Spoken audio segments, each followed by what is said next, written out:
Have you ever noticed how uneasy you feel when you don't have an answer? When plans change? When someone doesn't text back?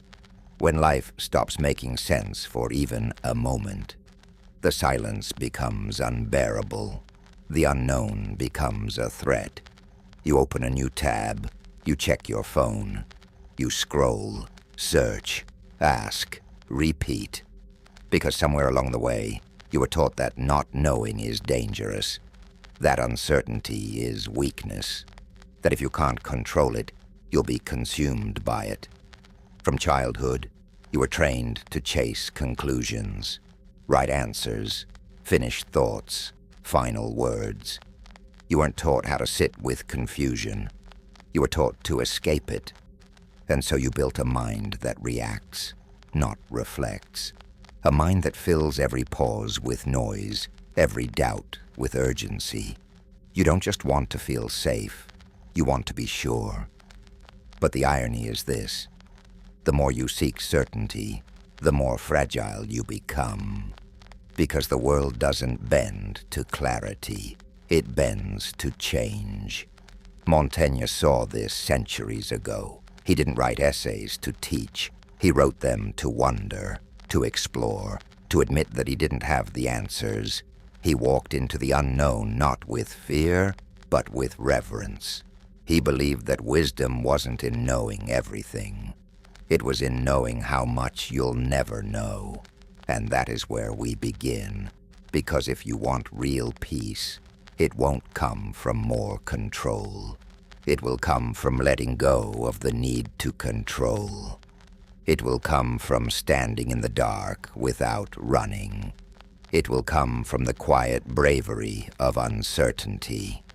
Most philosophers gave you blueprints, rules to follow, systems to believe in. They shouted about truth from high places, carving answers into stone. But Montaigne was different. He didn't arrive with a map. He arrived with a mirror. And instead of telling you what to see, he asked what you were avoiding. His words didn't demand agreement. They invited reflection. He didn't pretend to have it figured out. He wrote because he didn't. Montaigne believed the mind was a wilderness, not a machine. He saw the contradiction in human nature and made room for it. Where others tried to fix the self, he tried to understand it. His essays wandered on purpose. They were not declarations. They were experiments in being honest, in asking again and again, what do I really know? And in that question, something radical happened. He made doubt feel like safety. He made confusion feel like home. Because when you stop demanding clarity, you start discovering truth. Not the kind you can hold or quote, but the kind that humbles you, that softens your edges, that teaches you to live in the questions without needing them to resolve. Montaigne didn't conquer uncertainty. He befriended it. And maybe that's what you're here to learn, too. That the peace you've been chasing doesn't live in the answer. It lives in the asking. You try to plan it all, to protect your heart before it breaks, to calculate your next 10 moves like pain can be outmaneuvered. You want certainty, security, a guarantee that nothing will collapse under your feet. But the more you tighten your grip, the more life begins to suffocate. The future becomes a cage. Your relationships become strategies, and your emotions, they become enemies to be managed rather than messages to be heard. Montaigne saw this madness early. He watched men try to conquer death with legacy, conquer fear with knowledge, conquer each other with status. But the moment something unexpected happened, illness, loss, change, they unraveled. Because control is a fragile god, it demands constant sacrifice and gives you only anxiety in return. And when it fails loudly, leaving you exposed, exhausted, ashamed for not predicting the unpredictable. So Montaigne stopped pretending. He let go of the illusion. He didn't aim to master life. He sought to meet it, moment by moment, question by question. He knew the world would not bend to his will, so instead, he bent his expectations. And maybe that's the lesson here. Not to stop caring, but to stop clinging. Not to stop trying, but to stop forcing. Because suffering doesn't come from what changes. It comes from your refusal to change with it. You've been told that order is safety, that if you just plan far enough ahead, build high enough walls, and keep a tight enough schedule, life will stay in its place. But life is not a spreadsheet. It does not care about your perfectly arranged boxes or color-coded calendars. You can map every hour of your day and still be undone by a single phone call, a single silence, a single shift that you never saw coming. Control gives the illusion of power, but it also builds a cage. You start living for prevention instead of presence. You don't take the risk. You don't say the truth. You don't follow the instinct, because the unknown terrifies you. It threatens the story you've worked so hard to write. But that story, the one where everything goes according to plan, is not real. It is a fiction, a comfort blanket woven by fear. Montaigne never tried to predict the future. He studied himself instead. He didn't fight the rhythm of life.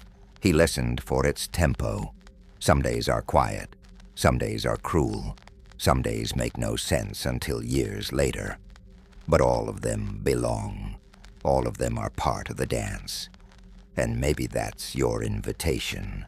To stop treating life like a problem to be fixed and start treating it like a partner. One that leads, sometimes awkwardly, sometimes beautifully, but always truthfully. Let it move you, even when you don't know the next step. You've been taught to conquer yourself, to crush bad habits, silence your flaws, and grind your way into becoming a better version of you. But what if the real transformation doesn't come from mastery at all? What if it begins the moment you stop fighting who you are and start watching instead? Montaigne didn't write essays to impress. He wrote them to observe, to make sense of the chaos inside his own mind. He didn't polish himself into perfection. He documented the truth of being human, uncertain, inconsistent, alive. And in doing so, he found something deeper than control. He found clarity. You don't need to dominate your thoughts to find peace. You need to look at them without flinching. You need to watch how you speak to yourself when you fail, how you twist in discomfort when you're misunderstood, how you run toward answers not because you are curious, but because silence scares you. This is not weakness. This is the beginning of seeing. And when you see clearly, you stop performing. You stop pretending to be more healed, more certain, more perfect than you really are. You become honest, and honesty is freedom, because when you no longer need to lie to yourself, you don't need to lie to anyone else. You don't need to wear masks. You don't need to chase applause. You can finally rest. And in that rest, in that stillness, you become something rare. Not perfect, not powerful, but real. We are told that to be strong is to be unshakable, to stand firm, to never waver. But Montaigne disagreed. He believed that the mind that never bends is already broken, that the soul that refuses to change is already decaying. Flexibility, he argued, is not weakness. It is wisdom in motion. The world you live in is constantly shifting. One moment you are certain, the next you are questioning everything. One day you love, the next day you grieve. To pretend that you can hold one truth forever is not noble. It is naive. Montaigne wrote that constancy is a virtue of mechanical minds. He didn't mean we should be fickle. He meant that our strength lies in our ability to respond to life, not in resisting it. Look at nature. The tree that survives the storm is not the stiffest. It is the one that knows how to sway. The river that endures is not the one that carves a single path. It is the one that flows around obstacles, changing course without losing its direction. You are no different. Your thoughts will shift. Your beliefs will evolve. Your understanding of yourself will change with every season of life. And that is not a failure of character. That is a sign of growth. To be flexible is to be alive. It is to admit that you do not have all the answers, that sometimes your convictions will crumble and rebuild into something better, that your past self may have been wrong, and your future self will still be learning. This is the real work, not becoming a statue of certainty, but a mirror of truth. And truth, by its nature, moves. Some people suffer not because life is cruel, but because they refuse to let go of who they think they are. They grip their identities like lifeboats, afraid that if they shift even a little, they will vanish. But what they don't see is that this rigidity is not saving them. It is suffocating them. The pain is not always in the trauma. Sometimes it is in the refusal to grow past it. We are conditioned to believe that certainty is safety, that to know who you are, what you believe, and how the world works is the key to peace. But certainty is often the mask fear wears. Behind the need to be right is the fear of being lost. Behind the need to always know is the fear of not mattering. And so we build cages from our beliefs. We trap ourselves in identities we've outgrown. Montaigne never claimed to know himself fully. He saw the self as a river, not a rock. He understood that peace does not come from mastering life's complexity, but from accepting it. The more you try to nail down your identity, the more anxious you become. Why? Because life will always challenge it. Your roles will shift. Your desires will evolve. And if you are too rigid to move with them, you will break. You will blame the world for your suffering, never realizing that it was your unwillingness to adapt that created it. You are not meant to be fixed. You are meant to unfold, to shed skin, to let the fire of self-awareness burn away what no longer fits. Your anxiety is not proof of failure. It is the pressure building from a soul that wants to breathe. Let it. You do not need to be who you've always been. You only need to be who you are becoming. Liberation doesn't arrive like a thunderclap. It arrives in small moments, in daily rituals that look unimpressive to the outside world, but shift entire landscapes within you. Montaigne didn't shout affirmations from mountaintops. He wrote quietly, consistently.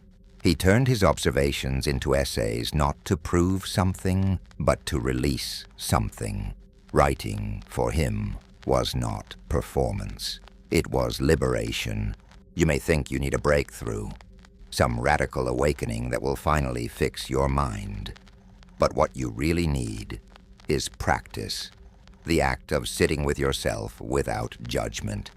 The ability to pause before reacting. The courage to laugh when you catch yourself repeating the same old fear pattern for the 10th time this week. Freedom is not about intensity. It is about rhythm. The rituals you commit to when no one is watching are the ones that shape your peace.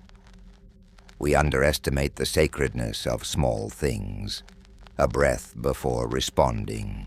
A moment of stillness instead of scrolling. A sentence scribbled in a notebook at the end of the day, just to make sense of what hurt. These are not soft habits. They are tools, quiet weapons against the noise. Every time you write, pause, reflect, or choose not to spiral, you reclaim a piece of yourself. You are not here to conquer your mind. You are here to meet it, and in meeting it, you begin to build a sanctuary where anxiety cannot rule. We live in a culture that equates certainty with intelligence. We're told to have strong opinions, unwavering beliefs, immediate answers. But Montaigne saw something different. He knelt not before knowledge, but before humility. His favorite question was not, how do I prove I'm right? It was, what do I know? Not as self-deprecation, as liberation, as the doorway to real insight. When you admit you don't know, the ego panics. It wants to be sure, to be praised for its clarity. But the soul is not afraid of uncertainty. The soul understands that not knowing is not weakness. It is presence. It is a willingness to see clearly without rushing to define. Montaigne was not interested in carving himself into a monument. He was interested in revealing what it meant to be human. And being human means being unfinished. There's power in saying, I don't know. Because in that moment, you stop pretending, you stop performing, you begin listening to yourself, to others, to life as it actually is rather than how you need it to be. Real clarity isn't born from stubborn answers. It comes when the noise quiets, the performance drops, and you allow the truth to reveal itself on its own time. In a world addicted to declarations, your courage will be found in curiosity.